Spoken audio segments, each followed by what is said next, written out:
Let's go.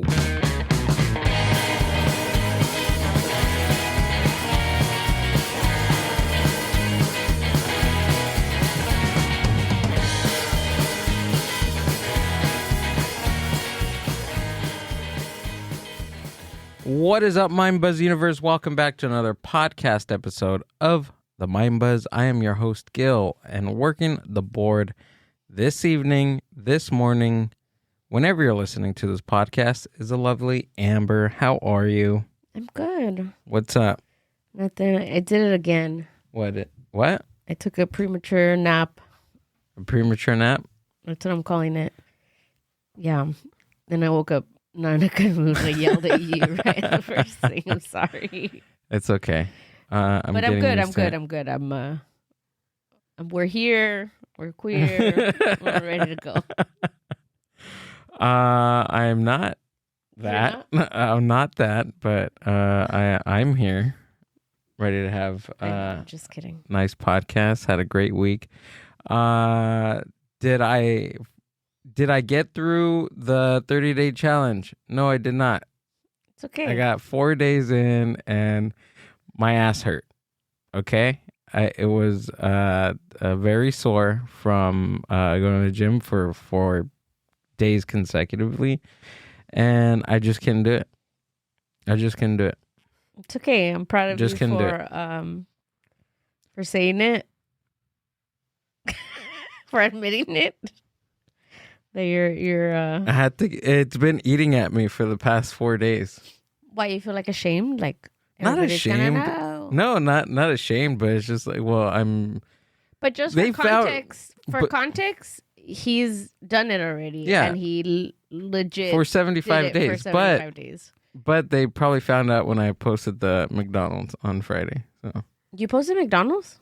I think I did. No, I didn't see it. To my closed friends. Oh, I'm not your close friend then? Hey, you gotta subscribe. Oh. You gotta sub to that.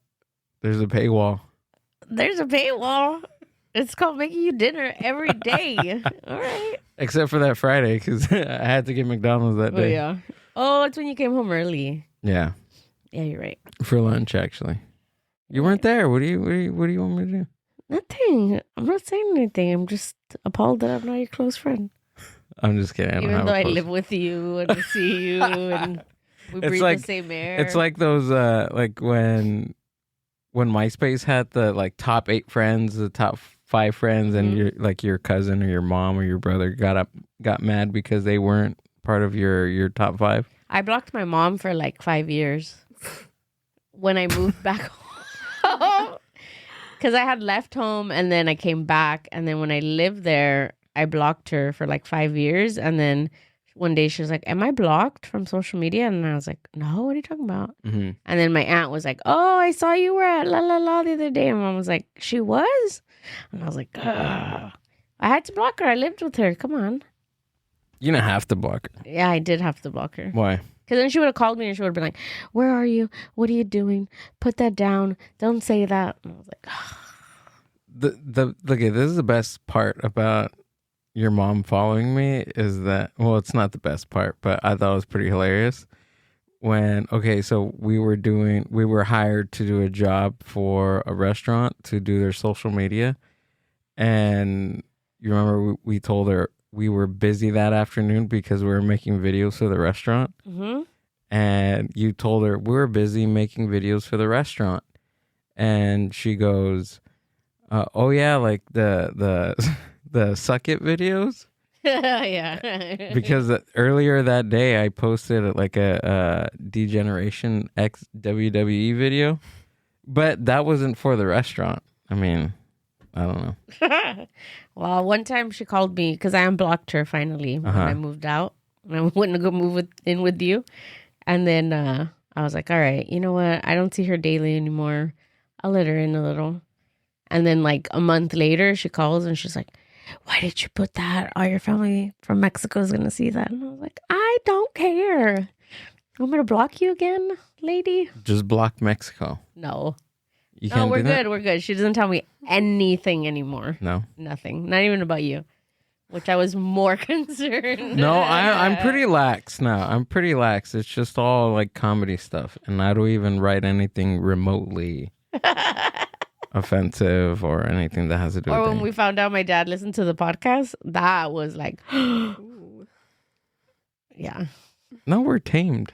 And then I toned it down a little. Yeah, we're tamed. We're good. We're here. We're in the podcast. I like how that's like the ultimate thing that we go to when we get nervous. We're here.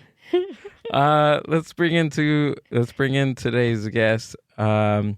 She's a stand-up comic. She's been doing it for a very long time. Very funny woman. Please give it up for Nessa Vasquez. Woo! Ladies and gentlemen. Hey. What's up? What's up, dude? Thanks for doing this and being here. Yeah. I'm happy to do a podcast. It's been forever since I've done one, so I'm excited. When's the last time you been on the podcast? It's been like maybe 2 years ago. Yeah? Yeah. Oh, it's fun. Yeah, Do you like, block your family from social media? I was gonna say I don't block my family. Like I let them follow me, but I'm just very careful with what I post. But I restrict them from viewing my stories because that's where I get to like post my like What you want stuff for like my friends and just no like filter on that story. So Yeah, because you could block people from Yeah. viewing your story. Yeah, you can give them like limited access. I'm just like, you could follow me, but you're not going to see what I post in my stories. I wonder if it's everybody or it's just like a, I don't know. You might, like a Latino thing or something. It could be because my aunt, she sends me like all these different like memes and stuff on Instagram, which is fine, and I like them. And this is a good one. But the other day she kept on like sending me, and then I told her I was like, how about you invite me over to your house? Like, you want to talk? Like, come over. You don't have to send me 1,000 memes a day. And then she left me on red. She didn't respond. And then she kept on just sending me videos. She was like, no, I don't like you in person. How old is she? She's older. Oh, okay. She's old, probably in her 50s. It's always the old ones that keep sending you stuff and they don't like pick up on the hint that you're just like, okay. Today my mom was like, enough. look at this blanket.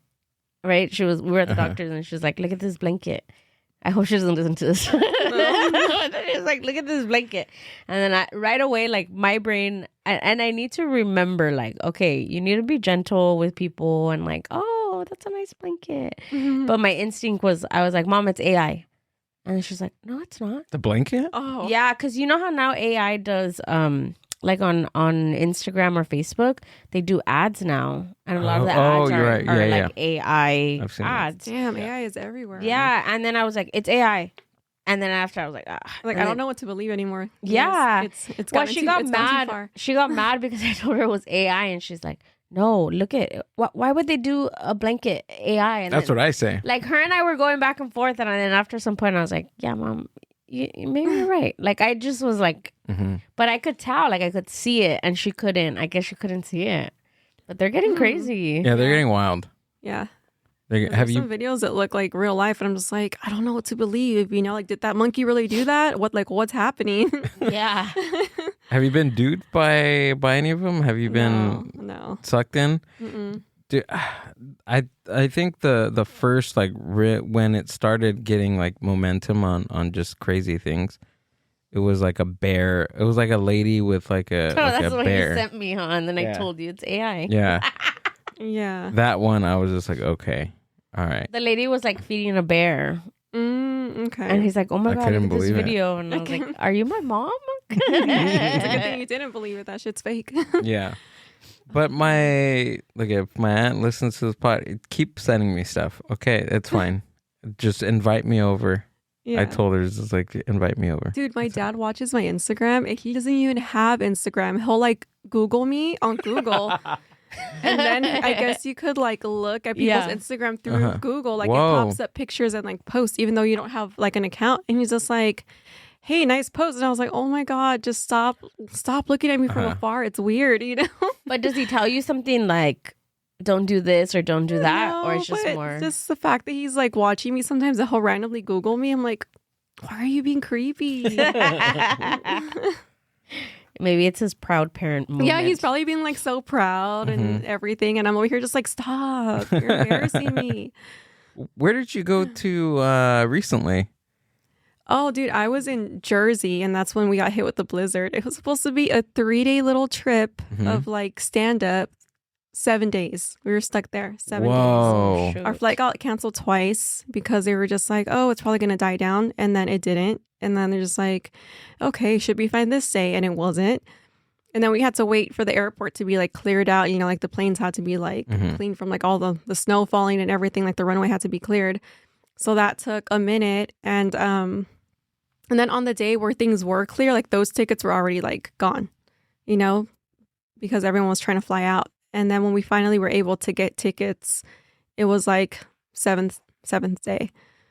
Dang. And it was crazy because we were like doing this show and then we found out that this blizzard was hitting because we didn't know. If we would have known this whole time, we wouldn't have went to Jersey. You know, like we were just like, oh, it's going to snow. It's going to be cold. That's it. That's all we knew. Apparently nobody saw this thing coming. So when we caught wind of it, we had booked this gig and this like location stocked up the green room with like snacks and waters, and I was just like, oh, we're about to be hit with a blizzard. I start shoving like waters in like a backpack. I start cleaning out the fridge. I'm like, fuck this, I'm taking all this back to my hotel. We're surviving somehow, some way, in case we can't get food, which was smart because roads were blocked in at the hotel. Like we got like 16 inches of snow. And like the parking lot was like completely filled. Like the cars, people were having to like shovel their cars. The streets were like super icy. No one wanted to drive. And we're just like, no one's going to want to come pick us up in Uber. No one's going to want to do Uber Eats. So we were basically fucked. So I'm just glad that we like stocked up on snacks. But yeah, that was crazy. What an experience. That was my first time ever experiencing like crazy snow like that. So it was supposed to be 3 days and it turned to 7? Yeah.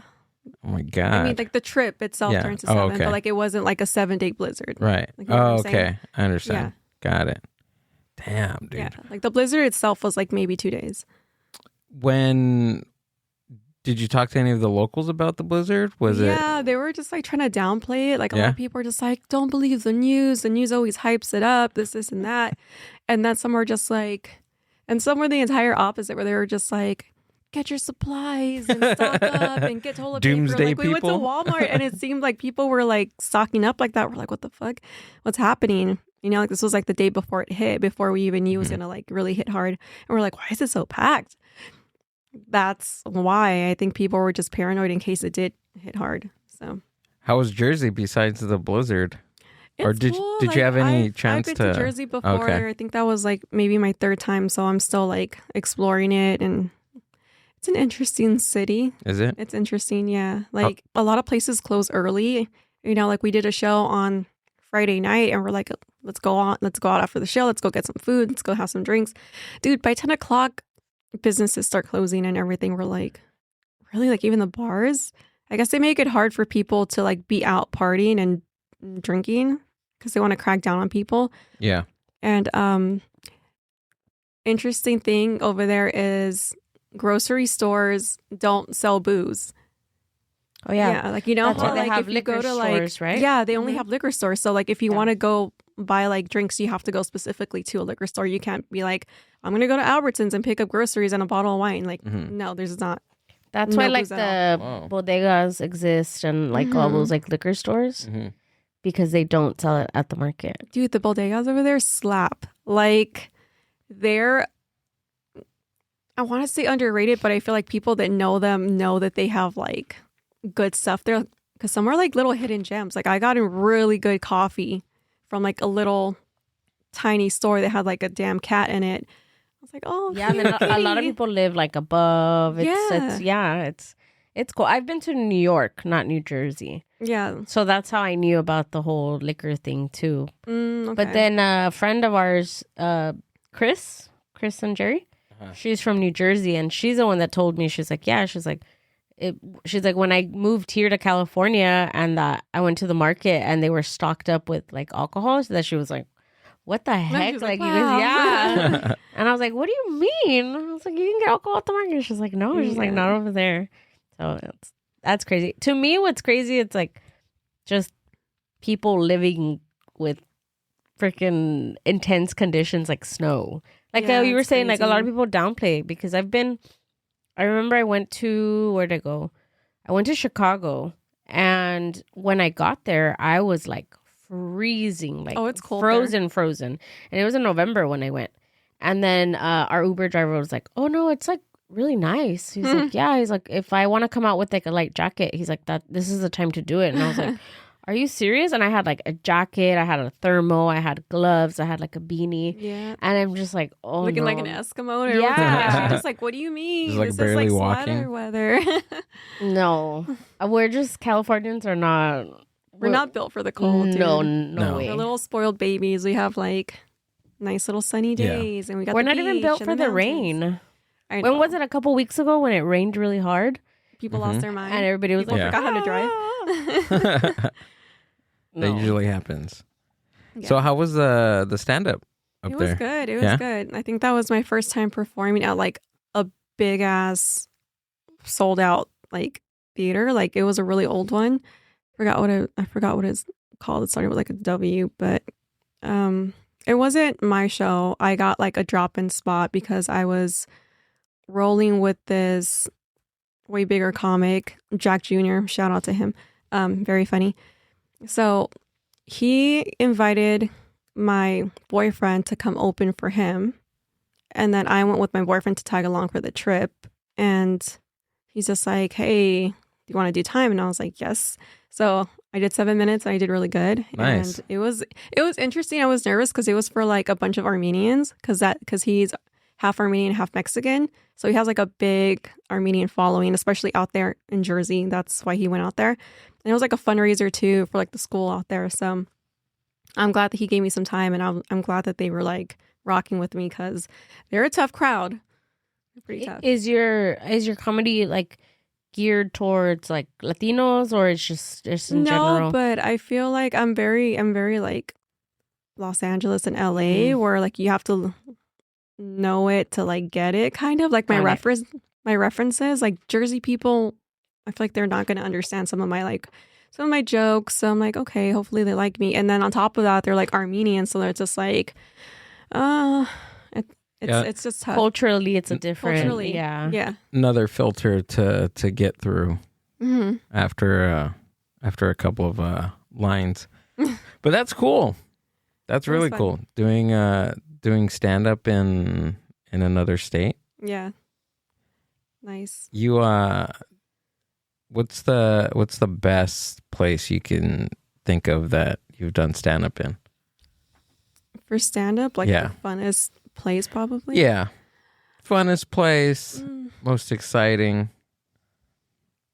There's something about Arizona. There's something about the Arizona crowds that I really like because they're so chill and they're just like, when they hear that there's comedy from LA, they're just like, yay. They're just like happy about it. Of course, the other comics hate on us, but you know, like they like love us and they're just like, you guys are so funny because they find us hilarious for some reason. It's like a different flow of comedy. I feel like they're slower out there, like with like the jokes and how they tell it. Like they're very like lengthy, and I feel like the stand up here in LA, it's very like kind of fast. It's not like New York fast, but it's like it's right there. Right. So I don't know. Like I just like the vibes in Arizona. Somewhere in the middle, right? Mm-hmm. I got it. Okay. Yeah. That's kind of crazy to think like I guess there is, right, depending on the state or region or whatever you want to say, like how comedy changes and how, I mean, I guess I get it because not everybody thinks that the same things are funny, right? Like, like not everyone would laugh at this, but like this and that, but still it's just like from state to state, like you're saying, like some people are a little more, you know, they're, oh my God, I got a whole lot of back there. But yeah, I think that's crazy. I never thought of that. Like I know like maybe like a Latino joke or something to take it to, you know, somewhere else and then they not know the reference, but just comedy in general, I didn't think about that. It's just like, oh yeah, you're right. That was my initial thought when you said Jersey. I was like, how is it gonna, like, how would it translate? Yeah. You know? It's kind of hard. Yeah. But I feel like if you have like universal jokes, I feel like you're like set. You know, Absolutely. like you're golden. But if you have like very like niche, very particular like jokes, then I feel like it's a bit harder. Like even though they'll like kill here, they're not gonna land, you know, like the same because they're just like, it's not because it's not funny. It's just that they don't get it. Yeah. So yeah, like if you make a reference, like the 405 or which isn't bad because then it gives you the chance to work on something that's more generalized or more universal that other people I think so too. Can get. You know, I was just talking about this the other day. I did a venue that was, it was 2 shows. The first show was predominantly like a Latino crowd, which was great. Great show. Did really good. Second time, same venue, different crowd, predominantly Caucasian crowd, white crowd. And it was like so. I was like, same set. Yeah. By the way, same set. I changed up a little bit, but again, I was just like, oh, okay. You know, it's different. Okay. It is. You gotta like, I don't know, like you have to cater to your crowd. So, but then I think of like, I don't know. I'm just throwing a name out there. Don't take it with a grain of salt. But like Fluffy, right? Yeah. Like he's a Latino comedian. He has some Latino jokes in there and things like that. But they take him everywhere. I mean, he's performed in all different countries, like in different countries too. Where I'm just like I guess it was one of those, the controversial one where they went to the Middle East, right? That they took comedians out to the Middle East. And to me, it's not to say like, oh, Middle Eastern people can't laugh, but I thought like there must be a big like culture shock within some of the jokes that these American comedians are doing versus like, you know, out there. And that was something that I thought, like, because they have a big following in a lot of countries, and I'm just like, okay, so I guess they're translating somehow. Yeah. It's not as difficult, but it's not as lost in translation as I think that it is. That's cool. Yeah, from what I heard from that that festival that they did in the Middle East, like they loved it. They were even they received like contracts, like from what I heard. The contracts, there were like certain like subjects that they weren't like allowed to talk which about. I get, you know. Yeah, that's crazy. That's expected, but he's like universally loved, and that's like hard to do because not many comics could do that, you know. So, and I think was it? I think it was Bill Burr. No, I think it was Dave Chappelle. Got a lot of. I think it was Dave Chappelle. No, or Bill Burr. I don't know. One of them. It was one of the comics on the lineup that I guess they made the comment that, or Andrew Schultz, anybody. It was one. It was one of them that said that like they felt freer, which was completely outrageous. That they felt freer doing stand up in that. That's weird. That's a weird comment. in that country versus the United States, which is a weird comment. Very weird. I forgot who said it, but I'd be like, you want to expand on that, buddy? It was a wild one. The only thing I can think of with that comment is maybe like, because here in the U.S. for everything, they people have something to say, right? Social media, or well, I mean, I guess it doesn't matter because they still had something to say about everyone going out there. So yeah, never mind. I retract what I was gonna say. What were you gonna say? I retract my comment. No, I was just gonna say that maybe he meant like freer in the sense of like maybe he didn't feel that much pressure to perform or to perform, you know, better here because here you're always being seen or scrutinized or maybe, you know, a venue place or things like that. He was more talking about like the subject matter. Yeah. Of writing, I guess. Oh, okay. Which is completely odd. Never mind. That's why I said I retract it. Yeah. You should have let me retract it. Okay. You made me explain myself for nothing. Did you follow that? That thing was wild. That festival. What is it? Can you pull it up? It's escaping my mind. I might have heard about it, but I don't think I like explored it. Yeah. The only reason I know is because of him. Yeah. Other than that, I wouldn't have. I was if I didn't watch it in the past like 48 hours, like my mind it's I don't know what's going on with my memory. I don't know if it's my age or what, but if I haven't heard it or listened to it in the past 48 hours, it's gone. It's forgotten. I'm like, that's not good. The Riot Comedy Festival. The Riyadh. Oh, Riyadh. The Riyadh Comedy Festival. It was in September and October. Arabia. It was Saudi Arabia. And who performed on this? Pull up the flyer there. It was like what's the lineup looking like? There we go. A bunch of big heads up there. Okay. But it was really controversial. Yeah. Damn. I mean, that's a killer lineup. Mm-hmm. They were even saving because Pete Davidson was on there. Mm-hmm. They're like, how is that guy doing it? You know, and his father like died because of the 9/11, the terrorist attacks. Yeah, his dad was actually his dad was working in one of the towers. Oh, so that was a real story. Yeah, that's a real story. Okay. Yeah. He even has a couple of bits about it. Hey, but money talks. Damn, dude. Yeah, I heard that these guys were getting paid like in the thousands, and like I think Fluffy got like over like at least $1 million. Oh, at least. At least. But hey, you're right. Money talks. I mean, I think in who's that? Joe Coy, Jimmy Carr, Bill Burr, Krista Stefano. Yeah. There you go. Oh, you know for sure they had to have like strict restrictions on what they could talk about because half of those comics are raunchy as hell. Andrew Schultz. That's what I'm saying. That's why I was like, okay. Yeah. They were like, remember all your material? None of that. No, don't do anything that you do on stage. Yeah. Honestly, I would have loved to see to like, see a fly in the wall. Yeah. And at least Jimmy Carr's. It wasn't broadcasted anywhere, or there's nothing. It was really private. Nothing. Very private. Yeah. A lot of it had to be clean. Yeah. So. Yeah, I know.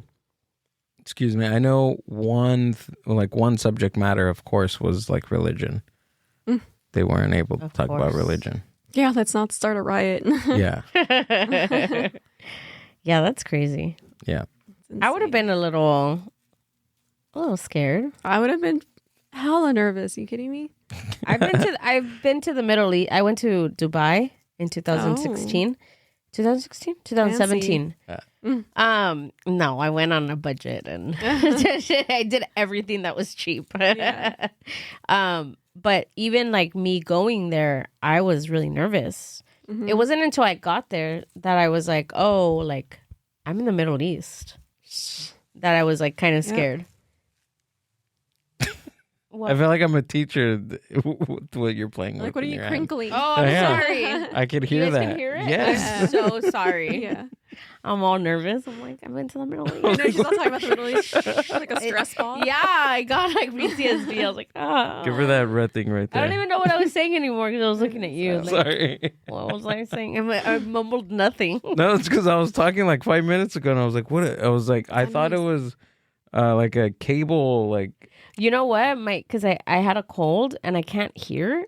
And I can't really hear on the headphones. So I couldn't hear myself. I'm sorry. You should have threw something at me.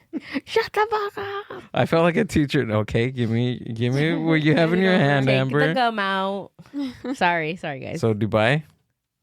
I forgot what I was going to say. It's over. It passed. Dubai on a budget. Okay. I mean, it's doable then, right? Oh yeah. Okay. Yeah. You don't have to be like wealthy to go. I mean, I went in a group. I was the fourth person in the group. Yeah. So I mean, our stay, which we stayed in a really nice like Airbnb. It was like a condo. But between all four of us, I think it was like $500 for the for 10 days that we were there. That's really good. Yeah. And then, I mean, we ate like at restaurants that were mid, nothing too fancy. We did a couple of like excursions. I mean, I probably spent, I don't know, maybe like $4,000. Not too bad. Maybe less. Yeah. I mean, that's including like my flight. Yeah. So, I don't know.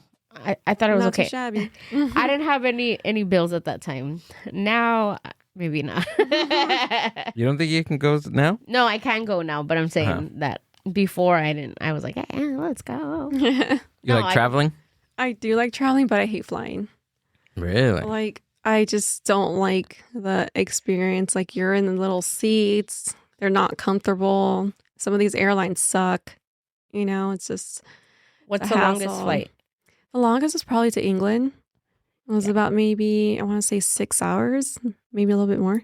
Oh, okay. Right? I don't know. I don't remember. But it was long.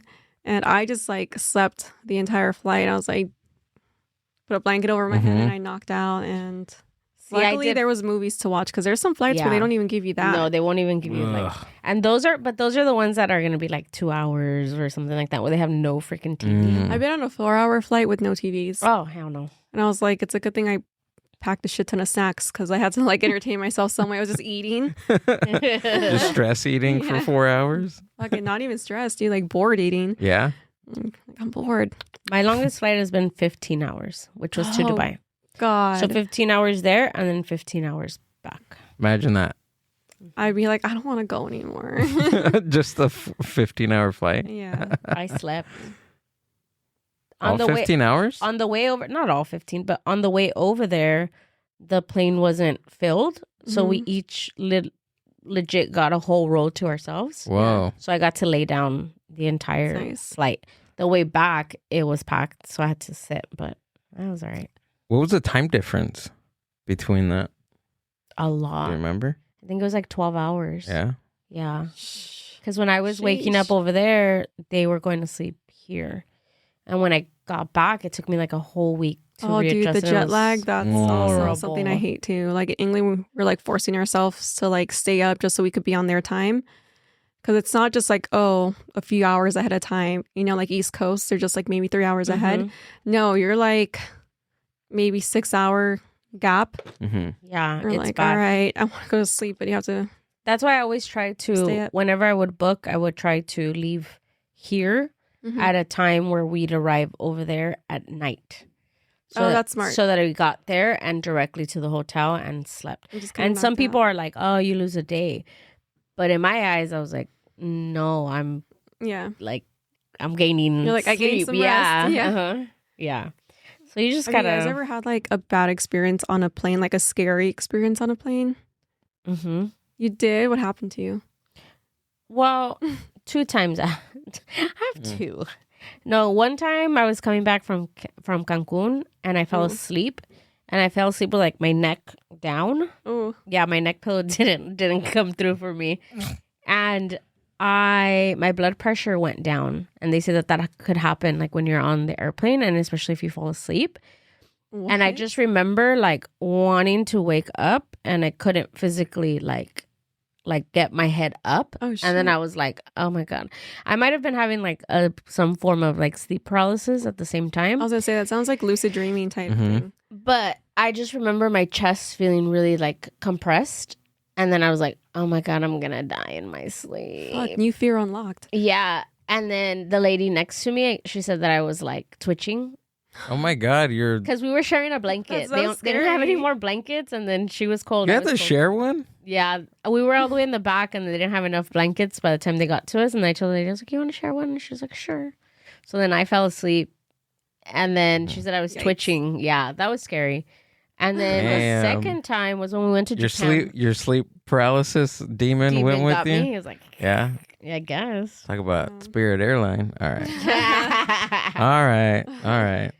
But that was scary because I was sitting by myself. I was coming back with friends and everybody was sitting like in different area of the planes.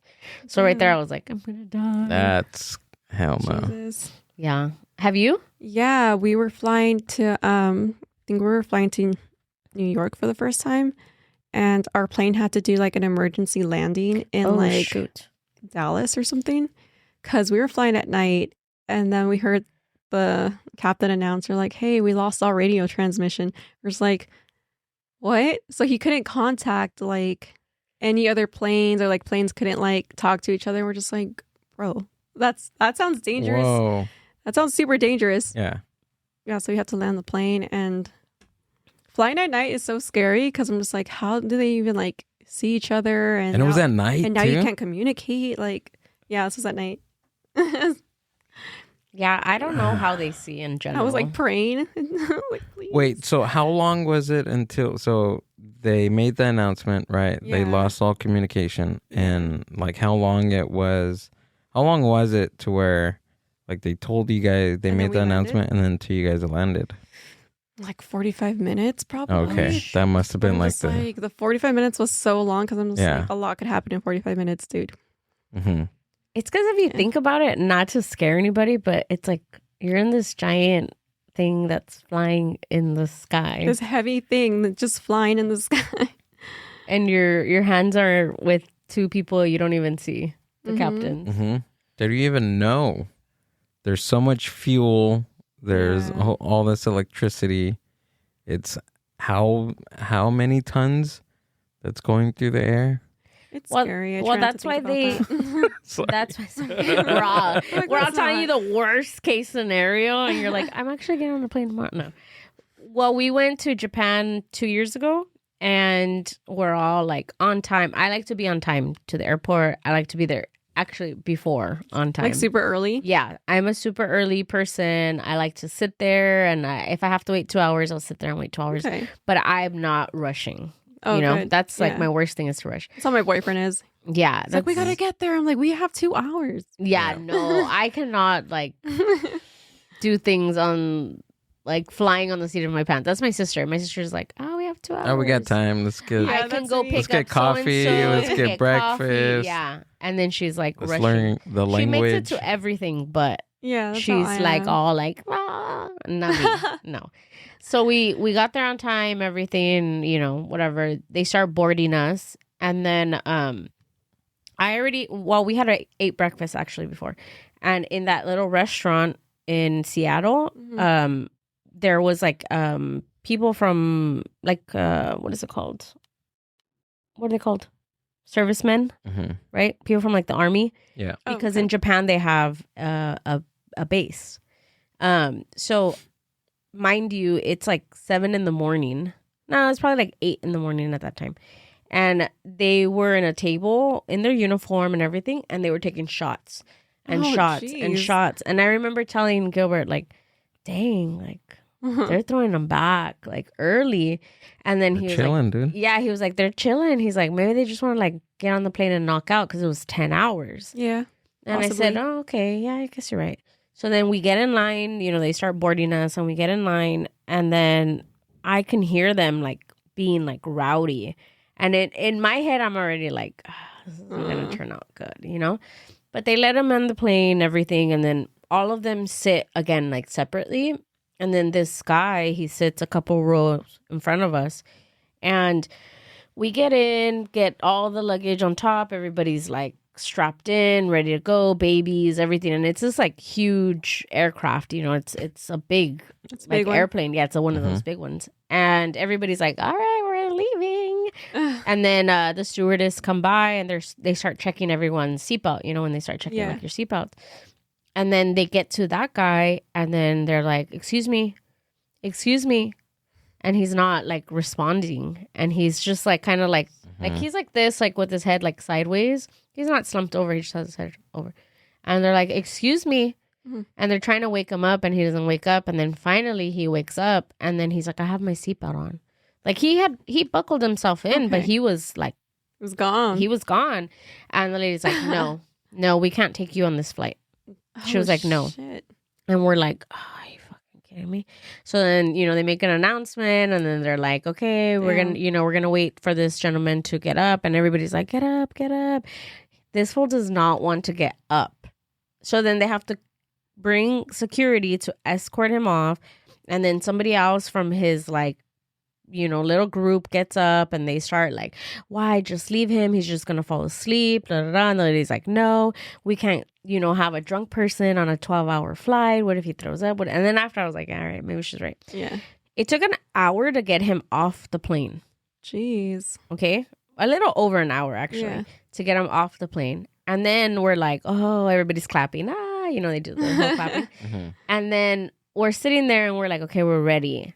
And then they leave us on there for like another 30 minutes. So we're sitting on this plane for like an hour and 45 minutes at this point, only for the captain to announce that they're not going to depart, that they need everybody to get up, grab their things, and get off. That because they were already like 2 hours off schedule, that they can't fly. I guess because they're like in a union or something, so they can't fly over the hours that are like made for them because they were going to get there later. So they legitimately got us all off. Shit. The pilots went home. The whole crew went home. Mm-hmm. All because that dude. All because of that dude. And then they told us and they were like, we're trying to get other pilots and another crew. Like we have to get a whole new crew to come and do this. Well, it took them like 5 hours, Gil? Wow. Something like that. Yeah, 4 or 5 hours to get a whole new crew, 2 more captains, and to get us back on the plane. It was like... That was the layover, wasn't it? Or no, we already had done the layover. Damn. We were already getting... Idiot, man. I would have been like, I remember my first beer. Yeah. Just mess with them. People were really upset. You're going to get trashed and be on the airplane. People were really upset. I made a friend, though. She was a single mom going back to Japan. She was Japanese. And she was like, this is my first time flying with both of my kids. And they were little. And she was all nervous. And then for that shit to happen. So we helped her out. Sucks, dude. Yeah, it sucked. That was bad, huh? That was the worst. But it was fun. Once we got there, it was fun. Yeah. But then I got there and I was sick. But yeah, getting there was terrible because we weren't expecting to get to Japan that late. You know what I mean? Like we had to get a whole new hotel. Well, like it set you back like a whole ass like day and a half. Pretty much a day. Like half a day. Yeah. Yeah. Yep. We got there like at 3 a.m. And we were supposed to arrive there like in the afternoon, like at 6. We were legit traveling for like 20 hours. Yeah. Yeah, you see. Almost like 24 hours. I love going to a new place, but it's the getting there that like makes me want to pull my hair out. It's such a pain in the ass. I think that getting there doesn't bother me. It's the getting back. You know when you're like coming back and you're like, I just want to go home. I just want to get home. That's where it gets me. Yeah. That too. Yeah, but yeah, I just want to get it. But if it's something like that with like something so inconvenient, and it's not even like, I get it. If it's you're the problem and it's your problem that's making it up for everybody. Right, making a trip long enough. Yeah. I mean, for you, then whatever, it's your problem. But if it's somebody else that's out of your control, it's kind of like dude, irritating. I wonder if people like that are on like a special like no fly list. Like, you know how some people like if you do stupid things on an airplane, like they like cancel you. Oh, that's right. Like you're not allowed to like fly anymore for like a certain amount of time. Can you look that up? Timeout. Can you see what? Yeah, they do that. It's like a blacklist, right? And they were saying that for the for the servicemen, it was going to be even worse. Like he might have gotten discharged because of disorderly conduct, like court-martialed. Because he's supposed to go back to his base, and they weren't going to let him fly at all. Because he was like, "Can I just get another flight?" And they were like, "No, like you're done flying. You're cut off. You gotta drive to Japan, buddy." What am I looking for? You gotta take a ferry. Look up what happens if you get kicked off. No, look up a list of things that will get you on like a blacklist for the airlines. Blacklist from flying or something. Yeah. I'm excited to see this. Let's see. Is that what it's legitimately called? I think it's a no-fly list. Yeah, no-fly list. There you go. Security threats, violent, unruly behavior, or serious serious criminal history. Violent, unruly behavior. Okay, so he was unruly, but he wasn't violent, right? No. At least not yet. Right. Yeah. Interfering with the crew, disobeying. Oh yeah, it could be that. You see? Interfering with the crew because he didn't want to put on his thing, his what is it, seatbelt. No, he had it on. Oh, he had it on? He had it on. Like, he put it on. He was ready to go. He just like, I want to knock out. And this lady was like, no. Oh, well, then she, no, it's her fault. But I get it because he could have gotten sick on the way over there. He could have been throwing up. He could have woken up and been belligerent. Like, it's a lot of things. Wait, what is this? Declining to act as an informant? Refusing to spy on community members for federal agencies like the FBI. What does that even What mean? is that? What? That sounds so shady. Well, like, what do you want us to do? It's like he declined. What is that? No, I don't know. Dude, what's skip lagging? Skip lagging. Yeah. Purposely booking a flight with a stopover to get a cheaper fare and not taking the final leg, which can lead to airline bans. I don't get it. What? I know. Skip lagging. So I think, okay, so say you're going to New York, right? Mm-hmm. And you take 2 flights, one flight to, I don't know, let's just say North Dakota, right? And then you take North Dakota to New York, but you don't take your final airplane to New York. You just stay in North Dakota. And you get it cheaper because that's the layover. Yeah, because sometimes layover flights are cheaper than direct flights. Oh, I see what you're saying. Oh, that had never like, even or they like play in favor of the layover. Where they're saying, oh, the layover's going to be where? That's where I need to go. I'm staying there. That's smart. That's what I'm saying. I never thought of that until now. What genius thought of that? So I guess doing that several times can get you banned. Yeah, that's a no-no. No fly list. Safety violations, of course. Refusal to comply. Name similarities. Having a similar name or spelling to someone already on terrorist screening center watch list. Oh.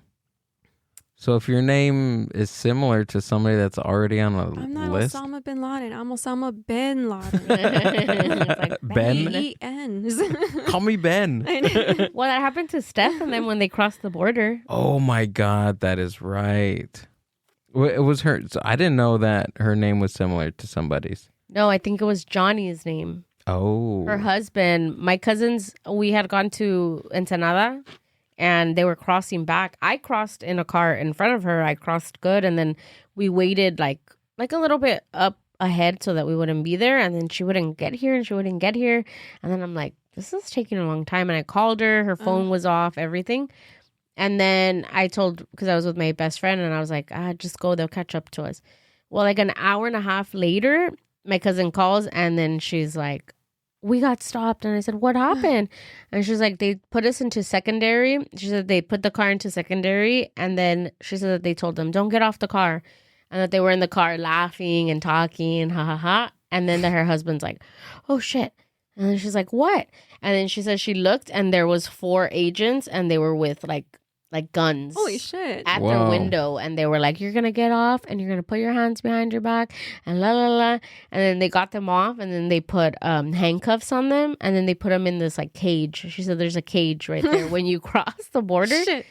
And they put them in the cage and they held them there and they didn't tell them why. And then who did they think she was? So her husband had the same name as someone that they had been looking for. Oh. But it's, I mean, I guess I get it, but also that's dumb.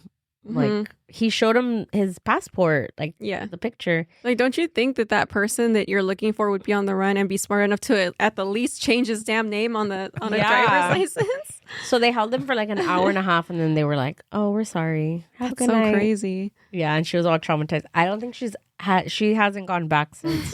Have they? How did they find out that they weren't the same person? Because they told them. They were like, oh, sorry, we were looking for somebody else, and your name is the same as them. Oh, okay. They didn't like do fingerprints or anything like that. No. Swap Probably test. Somebody came in and was like, you fucking idiots, that's not him or something. That's what I think. But I'm like, oh no. Oh, that sucks. What a terrible experience. Yeah. Wasn't the Punch Monkey from Japan? Or punch the monkey. Punch the monkey or yeah, it's Japan. Whatever. It's Japan. Oh, yeah. I had look at like when I go into work and I have a coworker that he's like, hey, have you talked about this on your podcast? Yeah. And I'm just like, what are you talking about? He was like, the monkey. Oh, he told you? Yeah, and I was just like, what? And then he was like, yeah, it's everywhere. And then I look it up and I'm like, what the heck? This is the saddest thing I've ever heard in my life. I was trying to show my boyfriend because he had never heard of it. I was like, babe, have you heard of Punch the Monkey? He's like, what kind of fucked up weird game is that? And I was just like, no, it's not called Punch the Monkey. It's not a game. It's a monkey named Punch. Mm-hmm. And he's just like, no, what is it? And I showed him. He's like, oh, that's so sad. They try to, people have already gone to try to adopt him. Like a lot of people. People are like signing petitions. People are going to war for this monkey, dude. But they said that the zoo was like, no, we're not. They're like, he's fine. He's getting beat up every day, bro. But it's so sad. Wait, hold on. He's getting beat up? Yeah, by the other monkeys. Yeah, apparently because his birth mom had like abandoned him, and that's why they gave him the little stuffed toy because he didn't really have like someone to raise him. So he got the stuffed toy for like comfort. So he saw it as like a mom. But because he wasn't raised by like a monkey, he didn't know like the social like norms of like little monkey habitat, you know? What's the word? But yeah, because he didn't know how to properly socialize with other monkeys because he was never taught. I guess they like were mean to him because of that, and they would like beat him up and be aggressive towards him, and they would like cast him out and be like, well, like, you know, like he's weird. What a bunch of bullies. Bunch of assholes. They were like, this weirdo with the stuffed animal mom. Yeah. Yeah, it's so sad. I seen even before I heard about it, I seen like those memes and stuff of like people saying, oh, like me on my way to Japan. Oh, to rescue Punch? Yeah, to go rescue Punch. Good. Yeah, there's been like a lot of people, like millionaires, trying to go and like purchase him, and the zoo they said no. That because he's an endangered species. Yeah. So I guess he pertains to like Japan and to that like conservation. And they can't sell an endangered species. If he's in danger, they should be taking better care of him. Like, he's going to get murdered in that damn enclosure. So that's what people were saying. Like, okay, well, if you're not going to let someone adopt them, then can we donate to make a better, like, situation or something? They're not going to do shit. They're going to take that money and they're going to buy him, like, a blanket and be like, oh, we helped him. Well, I had heard that one guy, Andrew Tate. Oh, he wanted to adopt him? He was one of the first ones to go and like adopt him or want to adopt him. Really? Andrew Tate? Yeah. He hates women, but he loves monkeys. Like, oh, so he does have a heart. Okay. For animals. For animals. Yeah. What is PETA saying about all this? Did PETA get involved? Yeah. Oh, they did? Yeah. Did they really? I saw that they were like trying to like fight for him, saying that it's like I forgot what they said, but they were like pissed off about it pretty much. Yeah. It's PETA. Of course they're going to be mad about it. The baby monkey's being bullied. Yeah, they're mad about it. Oh, look at it. You go on Google and you put his name and all these little hearts come out. Monkey hearts come out. Yeah. I didn't do it. Like, I didn't do it, I promise. Yeah, it's so confusing to keep up with this damn monkey because every time I open Instagram, it's like a new headline every time, right? It's just like, oh, he made friends. Like, never mind, they turned on him. It's just like, oh. Oh, wait, go back. He's been hugged by a monkey. And we're like, oh, never mind. He was hugging him just so you could, like, choke him out. It's just so sad. What was that headline about PETA? It's like, PETA was outraged for people posting about him. Oh, is that what it said? That's what it looked like. PETA urges public to stop sharing Punch the Monkey videos. Oh. Why? That's weird. I know, right? Maybe because they're getting the place notoriety. Maybe. It says, Punch the viral baby monkey abandoned by his mother continues to make headlines around the world. The young Japanese, I can't pronounce that. Macaw? No, not macaw, right? That's a bird. Yeah, the macaw's a bird. I don't know, but the monkey. Macaquo? Punch, often seen clinging to a stuffed orangutan toy, has captivated audience online. Videos of him returning to his plushie after other monkeys push him away or aggressively drag him around are being shared extensively on social media on a daily basis. But why are they saying? Oh. However, PETA, the world's largest animal rights organization, is urging people to stop sharing such footage. It's also calling on the public to avoid liking the videos or visiting the zoo in person. Still, the viral mania has clearly drawn crowds. About 8,000 tickets were sold for Dude, that zoo gets Ichikawa packed City. out. Oh, okay. Maybe that's why.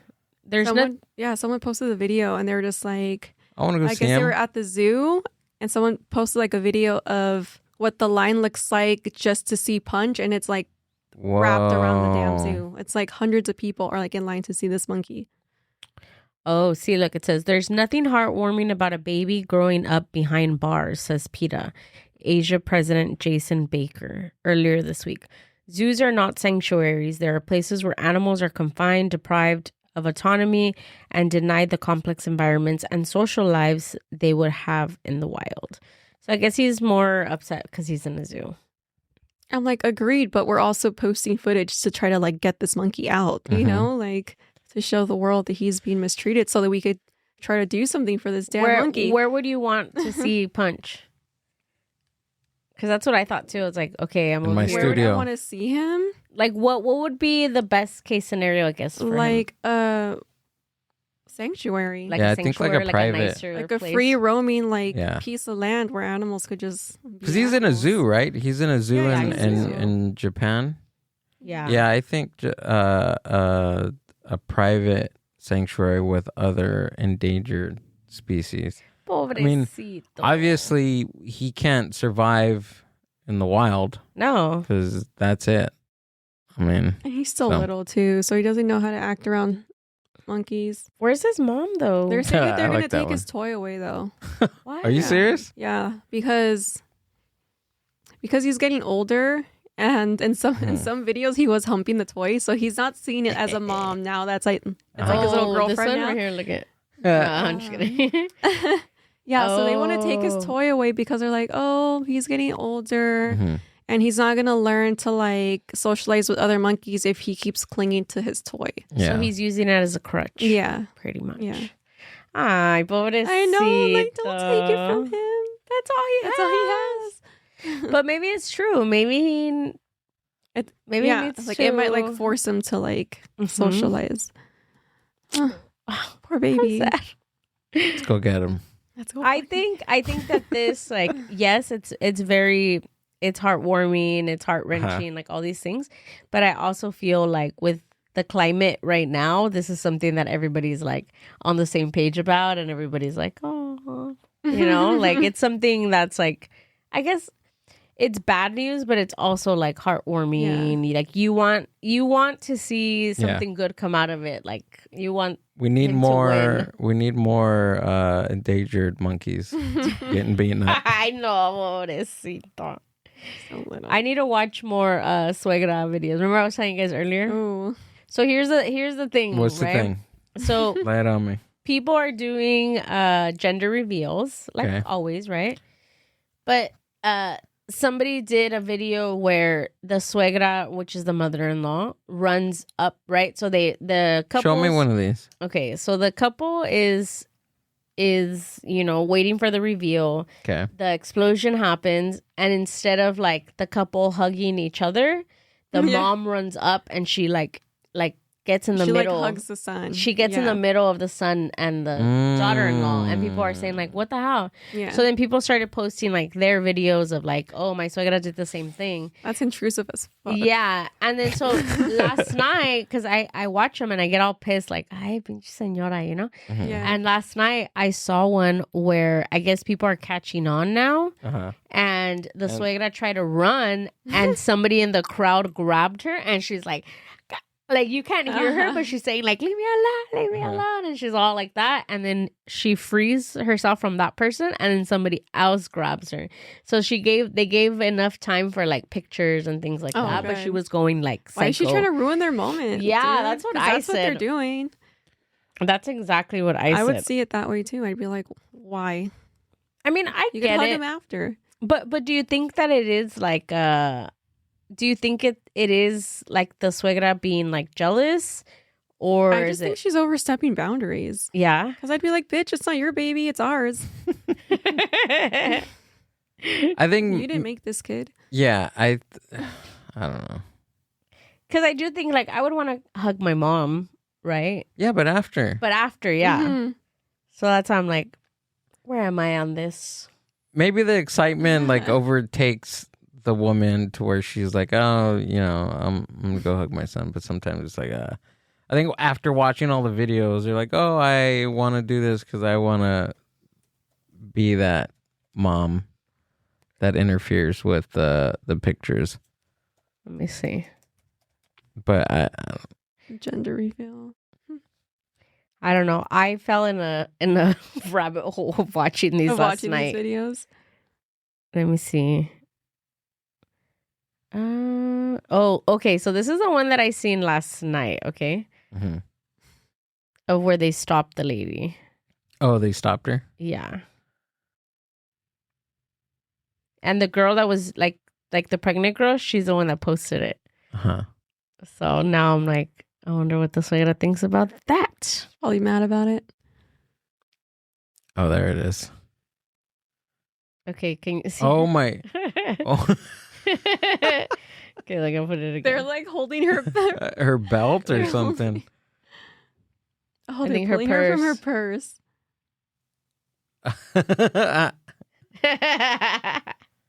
Oh, well, she's hugging both of them. That's nice. Yeah. But what bothered me is because right there they cut it, but she hugs them both, but then she starts pulling the girl down. Oh, hell no. Like, she's like hanging on specifically to the girl, and the girl's like losing her balance, and I'm like, lady, she's freaking pregnant. Oh, that's not cool. Well, that was it. That was my rabbit hole mother-in-laws of last night. Are you good on water? Do you need water? I think I'm okay. Yeah, I'm gonna go grab some water. I'll be right back. What else do they have besides coffee here? Is it just coffee? Because I didn't want to do just caffeine. That's why. There's decaf if you want a decaf. Agua fresca. What else? Horchata. I don't know. I'm not getting coffee. Horchata would be nice. Yeah. Okay. Yeah. We're getting a drink break in. Yeah. I don't know. I guess. That's crazy though, because there is like some mother-in-laws that do overstep boundaries. I'm like, that's not cool, dude. Yeah, huh? Like, yeah. I don't know. Like, you've had him since he was a baby. Like, it's my turn to have him now. I can't say him. Yeah, no, I get. I'm like, I'm so glad I get along with. He's not here to defend. No, he can't even defend anything. GILL's parents have passed. Oh, okay. So that's what I was gonna say. I'm lucky I don't have to deal with that. But then I'm like, wait a minute, I shouldn't say it like that. I'm lucky that I get along with mine. She's the sweetest. Yeah, ever. Yeah, I love her. That's good. She's like a second mama to me. So I think it's hard. Oh yeah, because I've had some mean ones. Yeah, where she was like openly mean to me in front of her son, and he did absolutely nothing about it. So I'm like, I think it's hard because I think it's like a different dynamic. Because my parents are pretty, like, my parents don't overstep. They're not in our business. Like, unless I call them or I need something, then they kind of like are, oh, okay. But like, my mom is not like, oh, where are you guys going? What are you doing? Blah, blah, blah, blah. Like, never. That's good. They've never been like that. Not even with my sister, because we're two sisters. But I think that I see it more when it's a mom and her son. I think that's they're like when crazy about their boys. Huh? Yeah, I think that's where it like. I think it's like a Latino thing where like the moms are just like crazy about their sons. And I also feel like there's some moms that think that there's no one that could be good enough. Yeah, which is it's crazy to me because I think like maybe there are some relationships that don't make it, or maybe there are some girls that maybe are not as good to, their sons. Yeah. But I think overall, like, it's not your place to make that decision for the other person. I agree. So it definitely is like, dude, I was with a guy where like his mom, she was nice, but she babied the hell out of him. Where like he wouldn't wash his dishes. She would cook for him. She would pack a lunch. She'd be like, you could just take my car. Like, you need money, I'll pay. I'm just like, be a man, dude. Like, but he loved it. And if I told him to do something, she'd be like, why are you being so mean to my baby? I'm like, okay. Yeah, okay, lady. See, people like that or men like that, I mean, how nice that you get to have I'll grab that. Thank you. How nice that you get to have a mom that's there for you and that cares for you. But it's like, at some point, when do you cut the umbilical cord and make them self-sufficient? Because I feel like she's not doing him any favors. Like, doing everything for him.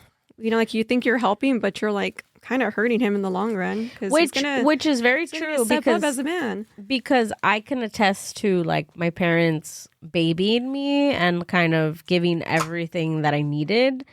And when I moved out, it was like, oh, wait, like, who does this for me? And how do I do this? How do I, I don't know, even like the dumbest thing where I was like, oh, I don't own scissors. That was the first realization of like, I swear, when I first moved out, like on my own, like before moving in with GILL. It's a big adjustment. Yeah. I was like looking for, I was going to cut something, and then I was like, I don't own scissors. I was like, I don't own scissors. And I was like, like, I don't know. I had this like freak out of me not owning scissors. And it's like the dumbest thing and maybe the most simplest thing. But it was then when I realized, like, oh, shoot. Like, dude, I have to buy everything. Aware. That's crazy. Yeah. It's an odd thing to say, but I think that's the moment where I was like, oh. Yeah. But I'm very, very, very lucky with GILL. Like, everybody says it whenever I tell people, they're like, oh, because GILL's always been like on his own. So there's nothing that kind of like Punch the Monkey. Oh, it made you stronger. Made me stronger. Yeah. Stronger. You'll be fine. Just throw him out in the wild. I know, you're like, he'll be fine. Look at me. Yeah. So now, like, there's nothing that he doesn't know how to do that he doesn't, like, he can't do for himself. Like, and if not, it's just like you gotta figure it out. Figure it out. Ask people. Google it. Yeah, Google, YouTube. So many people are so scared to like ask for help. It's just like, dude, just ask for help. I'm out. Huh? There's a few things you don't ask for help. No, yeah, of course. There's a few things. Right. There are a few things, but it's just I guess my ego gets in the way of it, and it's just like Yeah, like, and for me it was like a big thing because for me it was always Dad, can you do this? Dad, I remember this. Dude, let me tell you this. I remember this one time where we went to so we pay a little bit extra. It's a new car, so I'm gonna take it to the dealership. I'm not gonna even mess with it because I've had used cars all my life. This is my first. Yeah. This is my first new car, so I'm not gonna take it. I'm not gonna take it to the homie down the street. I'm not gonna have my neighbor work on it, whatever, right? So I'm just gonna take it to the dealership. If it's gonna have an added cost because it's a dealership, whatever. Okay, I will do that. That's terms with that already. Okay. That's the cost that I'm gonna take on for having a new car. So took it, and then what was it? What was the problem? It was like you didn't even know what the problem was. I told her, I was like, they want to do this, and this with the car, and it was just like, hey, you there's something going on with the tire. It was something the most simplest thing. Okay. And then I told Amber, I was like, hey, they want to do this with the tire. And she was like, she like freaked out. Because I think she just didn't understand what was the situation. I didn't understand what was happening. And to me, I was like, it's your car. We're coming in for your thing. Why are you asking me? I was just telling you. Yeah, but then, now I know that. But at that moment, I felt like she was like, looking let's for call me my dad. to... Let's call my dad. Let's call my dad. And I was just like, what? And then I did. I told her. No. I was like, what is your dad gonna do? Is he gonna drive over here and change the tire for us in the dealership? Yeah. Like it's fine. Yeah. We have to. You didn't say it that nice. He was. That mad. Was a nice version. He was mad, and I was like, "Don't get snippy with me." Like I like. But I get it. But now I get it because we had another incident, and then it was like, okay, this is like, I'm not understanding you and you're not understanding me in this situation. And we need to understand each other before this happens again. Yeah. And then that's when we opened up about like, and I told him, I was like, you need to understand, like, I'm 35 years old and I've only been living with him for maybe like 3 years. And prior to that, I always lived at home. And it was almost like I was the only child because my sister moved out. Like, okay. I was really young when my sister moved out. Mm-hmm. So to me, it was like at home, I didn't need to think about anything. Like everything was done for me. Taken care of. If I needed something, if something happened, Dad, where are you? Dad, what about this? Dad, this, and Dad, that. So then when I moved in with him, to me, like something needs to get fixed, I think of my dad. Like, and it's not because I don't think he can do it or he can't. It's just it's like subconsciously it's already in there, like programmed. Yeah, it's like programmed in you. And then that's when I realized like, maybe it's a problem. Sometimes Not you a problem. can still reach out to your dad. I still ask my dad for stuff sometimes. Yeah, absolutely. But I get it. I get where he was coming from, where he was just like, oh. Yeah. Well, it didn't make sense to me because I never had anybody to ask, hey, can you help? Well, I did at a certain point, but then, it changed. So that's fine. Yeah, it was one of those, but just we communicated enough. Wait, why did this conversation come up? Oh, because we were saying that he does everything on his own. Yeah. Who does? You. Yeah. He's like, it's because when you left, we were talking about like suegras, and then she was saying that she had an ex that like his mom like beat the hell out of him. Oh, really? They did everything for him, and I was just like, ugh. See, and those are the men that when they go to look for a partner, they're not looking for a partner, they're looking for another mom. Dude, when I moved in with him, I felt like I was forcing him to like move out of his mom's house. I was like, let's get a place. So we moved in together, and we lasted like a year in the apartment. But I felt like I was his mom, dude. Because one time I wasn't able to cook dinner one night. I was just like, hey, I'm going to be out. He's like, okay, what's for dinner? I was just like, I don't know. I didn't have time to make anything. He's like, what the hell? So what am I going to eat? I'm like, dude, figure it out. You're an adult. Like, oh, shoot. I had to do the grocery shopping. I had to cook dinner. If I didn't cook dinner, he would act like he was going to starve. I'm like, dude, make something. Yeah, I don't know. I don't know about all that. No, see, he didn't have a car. He borrowed mine. Oh, no. Yeah. Red flag. That was a red flag. There was a lot of red flags with him. It's okay. We live and we learn. Yeah.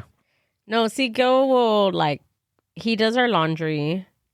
He folds my clothes. He puts it away. Oh, it's so nice. Yeah. That's the perk of that.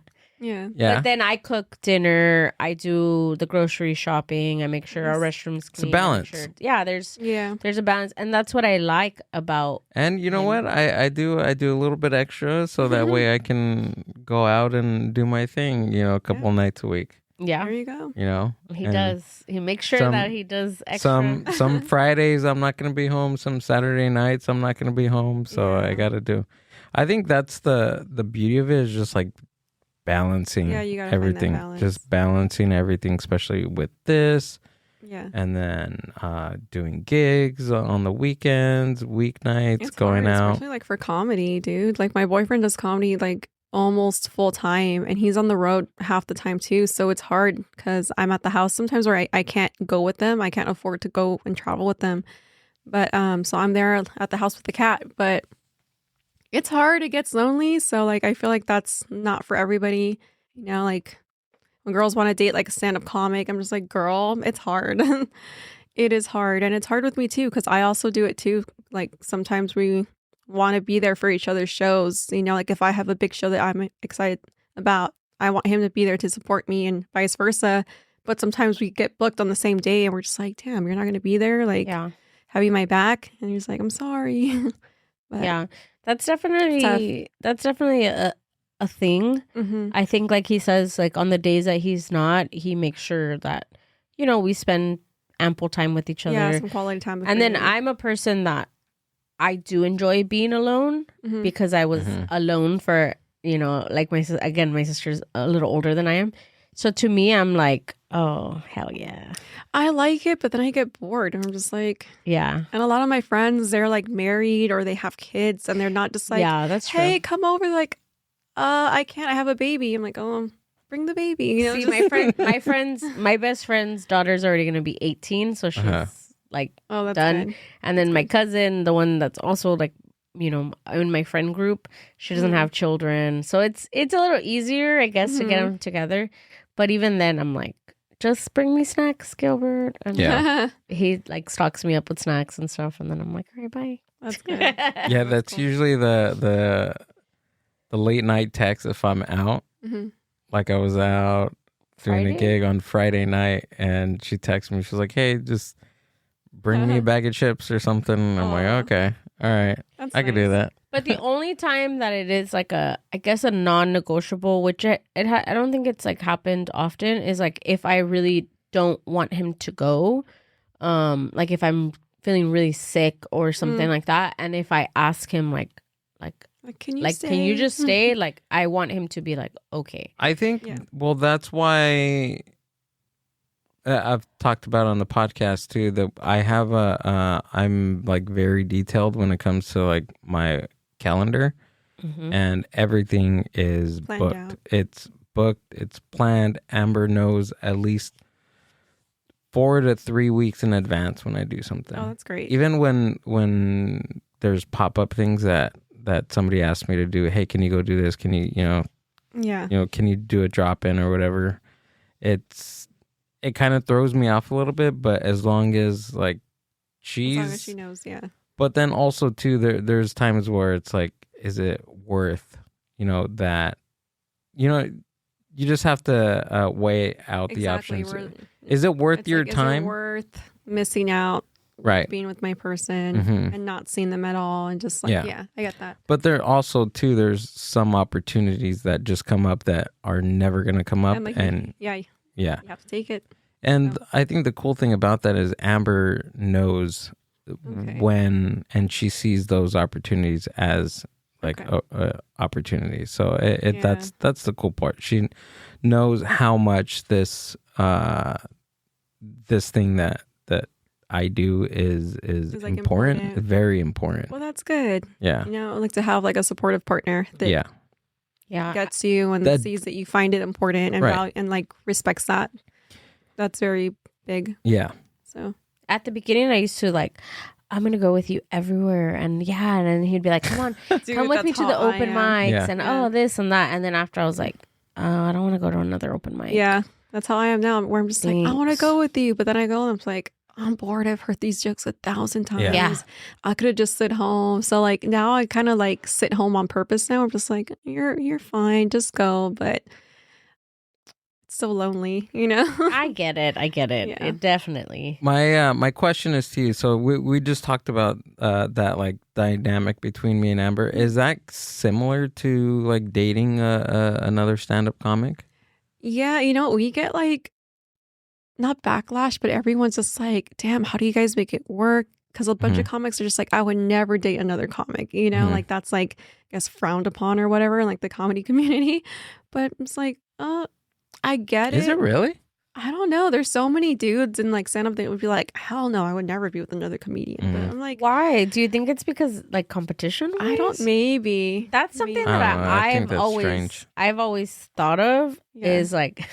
I'm gonna reveal myself. What? I always think because I wouldn't do stand up. It's not in You've me. been talking about this a lot more often. But I tell him like, oh, that would be a really funny joke, or oh, I think something happened to me and it'd be a really funny joke. And then one time I was thinking and I was like, I wonder if like you know, when your mind just like wanders, and then I was like, what if I do stand up and then I kill it and then I get booked and then I'm just like killing it and then I'm better than him? Like, is he gonna resent me? I want to resent you. I or think some just dudes hey. will. I think it's a guy thing. And that's what I'm thinking when you said that, when you're saying that guys are like, oh, I would never date a comic. And I feel like it might be in the realm of them not wanting their partner to compete with them or be better than them at some point. Yeah. But I don't know. Maybe not. I feel like it's hard in both ways. Like, it's hard for like a guy comic dating a girl comic. And I feel like it's hard for like a girl comic dating a guy comic, because it's just like, okay, from the guy's perspective, I think it's like an ego thing. We're just like, fuck, is she funnier than me? And it's also just like, I feel like stand-up's a man's world. Let's be real. It's a bunch of dudes that run half of this shit. So I feel like if your girl's she's gonna be out there late. She's probably gonna be around a bunch of males. Some of them are fucking creepy. Some of them are like perverts. So it's just like, like I could see know why the ins he and wouldn't want outs, that. And then she's probably gonna be talking about the relationship on stage, and some guys aren't cool with that, even though they do it. Some guys can't like hear it. They're just like, don't fucking talk about me, you know. But and then vice versa, you know, like with the girls, me dating a guy comic, it's like, it's cool. I get it. I understand it because I do it. But it's like, fuck the late nights, the stupid girls they want to talk after the show. Oh my God, you're so funny. I'm like, bitch, shut up. Don't lie to him. No, I'm just kidding. But like, I get it. You know, it's just, yeah, it's hard. It is hard because it's one of those things that you have to like self-regulate yourself and try to not like get your mind to think that and to be in there. And I think it does. I think dating anyone in any entertainment business has that, the late nights, the people coming up to you, and you know, like sometimes people are excited, and sometimes people are a little more excited. Exactly. But I think for me personally, I feel like I have those thoughts come into my mind maybe once or twice, but I'm also a person that I don't want to be consumed by it. So I'm just like, yeah, I try not to think about it, but sometimes it's there and I'm like, what the fuck? Yeah. Yeah, I could see that. But it's like, we've set up roles too, like both being comedians. We've both like have said, okay, let's not take the relationship to the stage. Like, if we're having a problem, if we're like in an argument, the next night I better not hear you cracking jokes about what we literally just got into and pissed me off a few nights ago, you know? Like, I feel like that's not fair. Like, that's like a low blow. Like, that's gonna hurt me. And I feel like vice versa. Like, that would also would piss him off too. But I feel like if it's like maybe in the past, maybe, but we've also discussed, if you're going to talk about a relationship, like, you have to tell me what the joke is and I have to approve it. Okay. Some jokes I'd be like, dude, that's fine. Like, you want to make fun of me, like me sleeping with like rollers on and waking up with my hair all stupid, or like whatever. Some things I don't care if you make fun of me about. I have a sense of humor, obviously, but some things I'm just like, dude, that's too private.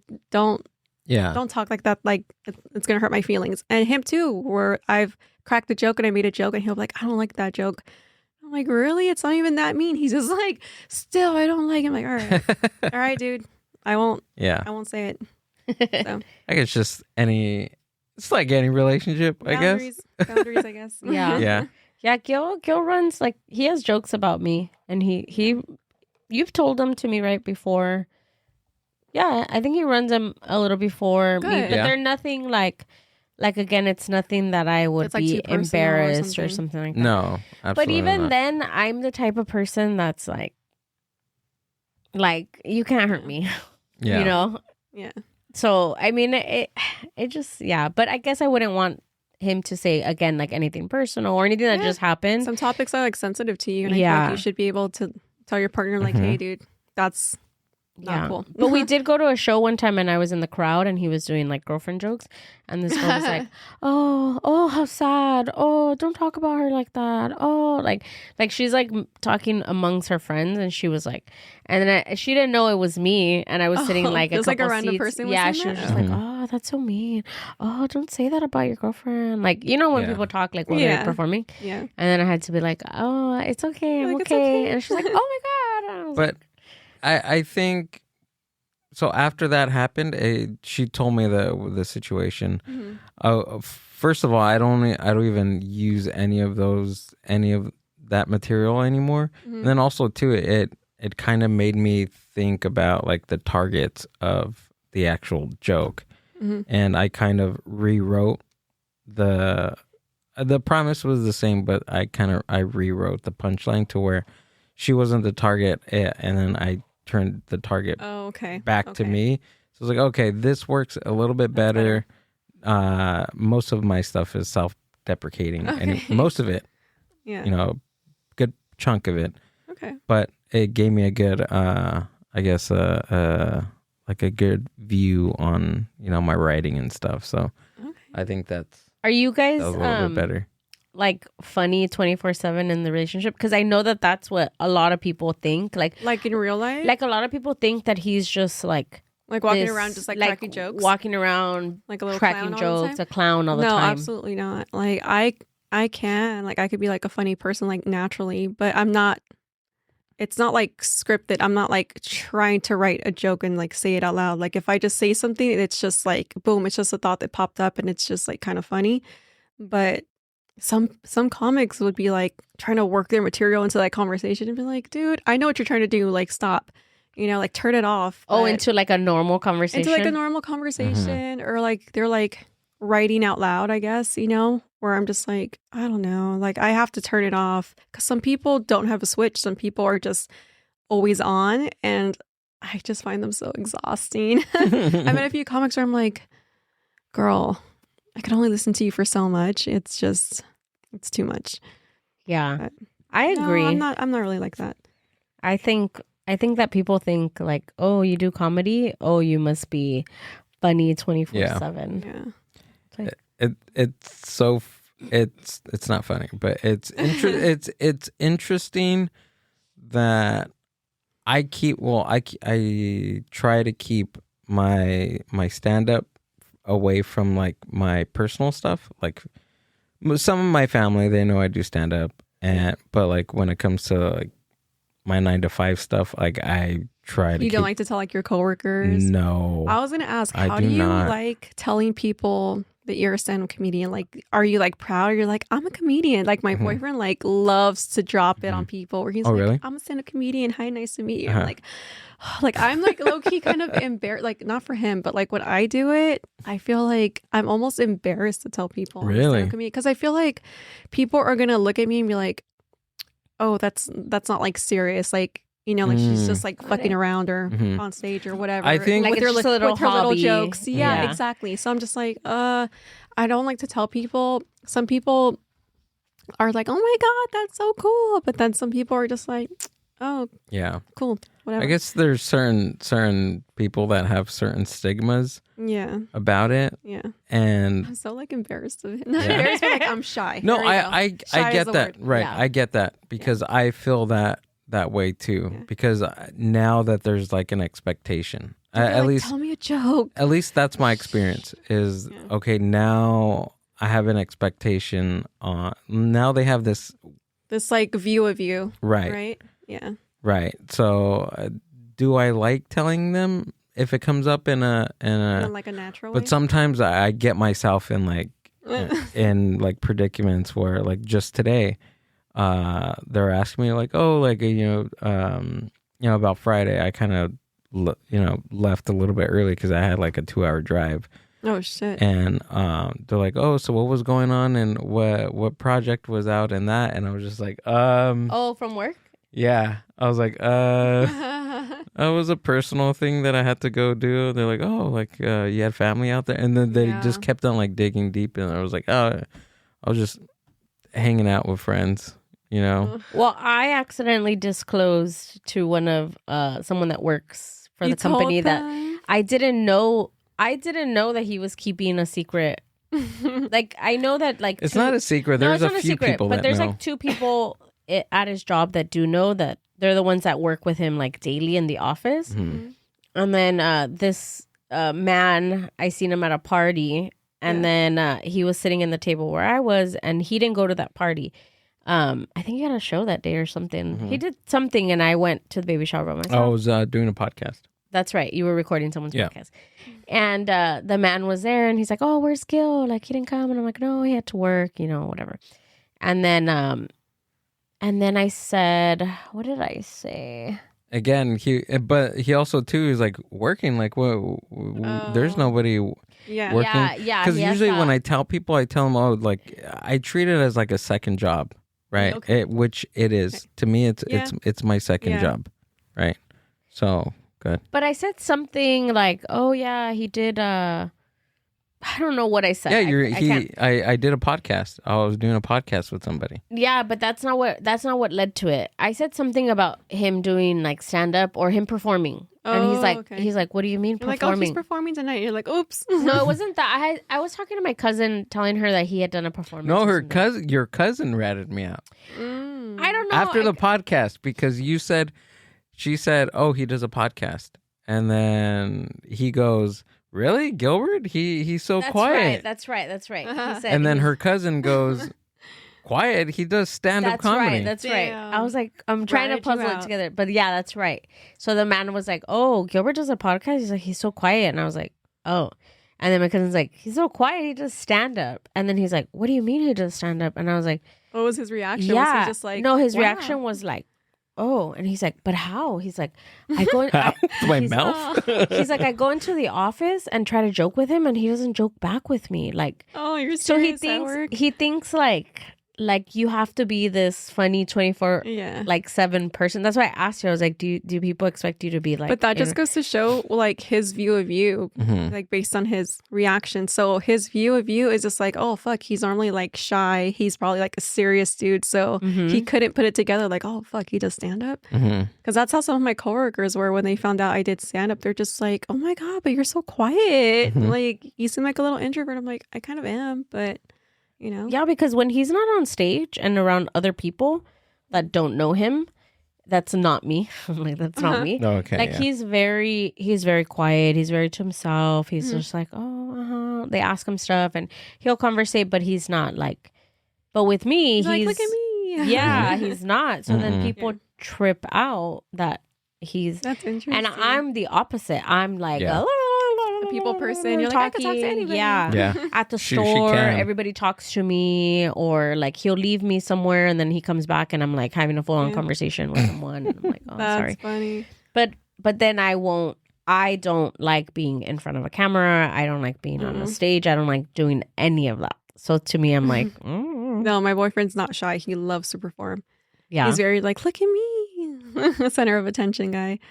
I'm like, oh, I don't know how we fit, but we do. Opposites attract, I guess. Yeah. We complement each other. Yeah, that's true. Yeah, because sometimes I like, we go to a party and I reel in the conversation and then I like include him, like, all right, jump in now. She lays me up and I slam dunk it. Yeah. Sets me up and I'm in there for a one-liner or two. I don't know. Which is I think I mean, at least for our relationship, it works. It works. Because I know when he's like shy or maybe like feeling anxious or whatever. And then I use my strength to make him feel more comfortable to be able to join into, you know. I feel like you need that. Like, you can't have like two shy people, you know, like nothing's going to get done. You know, we're just like, ask the waiter for napkins. We're like, okay. And they're both just staring at each other, you know. But then at the same time, like, you can't both be like too loud mouth. You're like, people. They're just like, all crazy. So at the restaurant, you ask for like, ask for no cheese. I know. Tell them, staring at each other. No, it's fine. I'll just eat it with cheese. I'll just eat it with cheese. I'm like, excuse me. Yeah. So you see, it works out. It does work out. Yeah. It really does. That's cool. I don't know, but I don't know about telling people. I really don't. Even though the vice president of the company knows that I do stand up. That's true. On your interview? Yeah. They Googled him. Okay. They Googled me. That's so like embarrassing. So this is like, why, and I don't think people let me run this by you. So I don't use my real name on stage because of that reason. And like when I do other people like to like look you up. Well, when I do other podcasts and stuff, some of the content in there that I talk about, I just don't want it to be readily available for somebody that knows my full name. Is that... Yeah. I mean, I wouldn't want, like my work to easily pull me up, or like a place that I'm like, she doesn't want her dad to look her up. Or, like an interview person is like, let's see what this girl is. And like, boom. Right. Like find me easily. But most companies, they will Google you. Yeah, I know. They will Google you. They're like, oh, so she's funny. Right. Like, are you going to give me the job or not? Exactly. What did they tell you? No, I found out from, I guess there was like a supervisor that was helping me get the job. And they told me, they're like, hey, they Googled you and this came up. And it was I was on a podcast and I asked the dude to not put my full name. He put my full name. And it was a podcast about like mushrooms.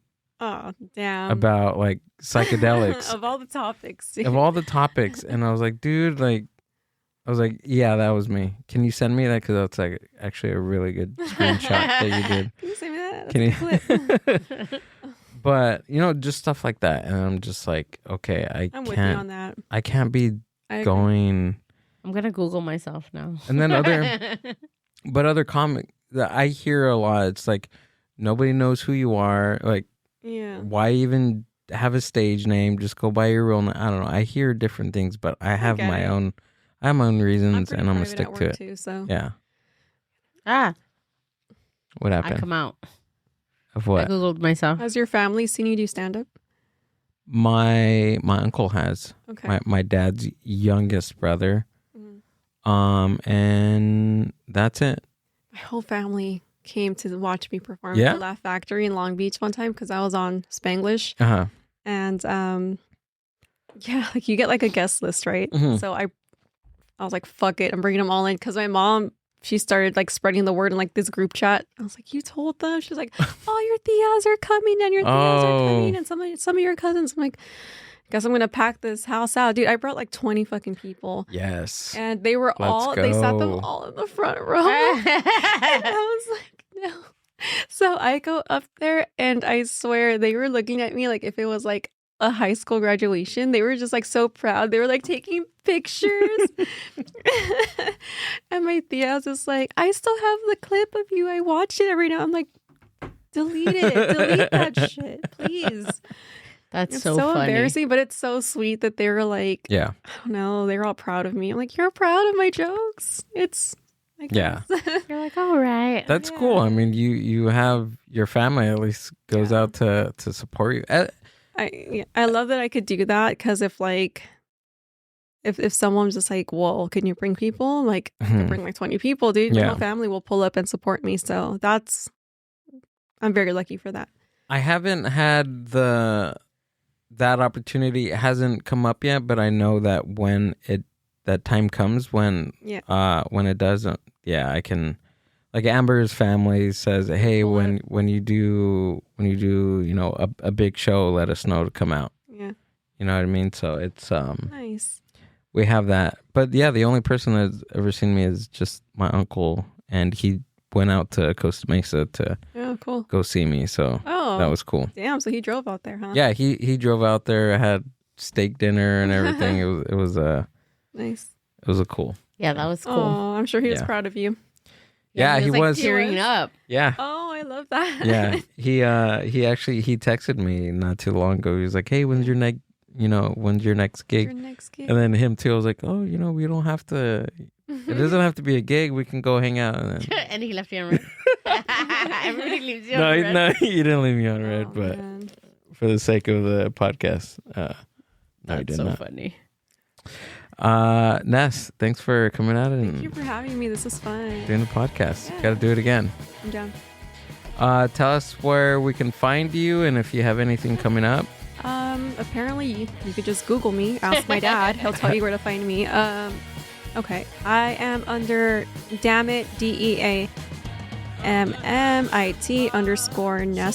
on Instagram.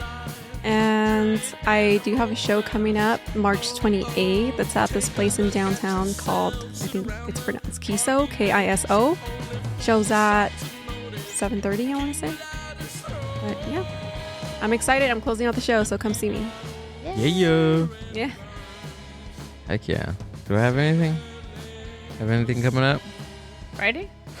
Friday. Go check out my Instagram. Right? Go Check go our to Instagram. go. Flyers are up there. Yeah, flyers, all the dates. Check out my link tree on my main page at GillBillyDelic on Instagram, and don't forget to like and subscribe the YouTube channel on the Mind Buzz Podcast Network. Check it out. What else? Amber, do you got anything? No, you always ask me. No? Anything you want to plug? No? No, When are you going to try stand-up? I'm not. You should. Save No. Punch the Monkey. Yeah. Oh, yeah, there you go. Put that link. Adopt, don't shop. Adopt a shop. The You have a dog? formula. I have a cat. You have a cat? I like cats. I miss... Amber's allergic to cats. No, I'm not. You're not? She's like, I just don't like them. I've never been allergic I to thought you were cats. allergic to cats. We've been together for 7 years. I've never been allergic to cats. I'm scared of cats. Aw. Who was I? I was talking to somebody. They're like, "Oh yeah, because she's allergic to cats." And I'm like, "Yeah, you're right." What the hell? I totally. My I thought- sister's allergic. Oh, it's your sister. She's sleeping with my sister too, or what? What's that? Your sister with 3 cats? Your sister would be the one to hoard things that she's allergic to. That's hilarious. My allergic has like 3 cats. The Mind Buzz Podcast. Okay, so you said that this should be up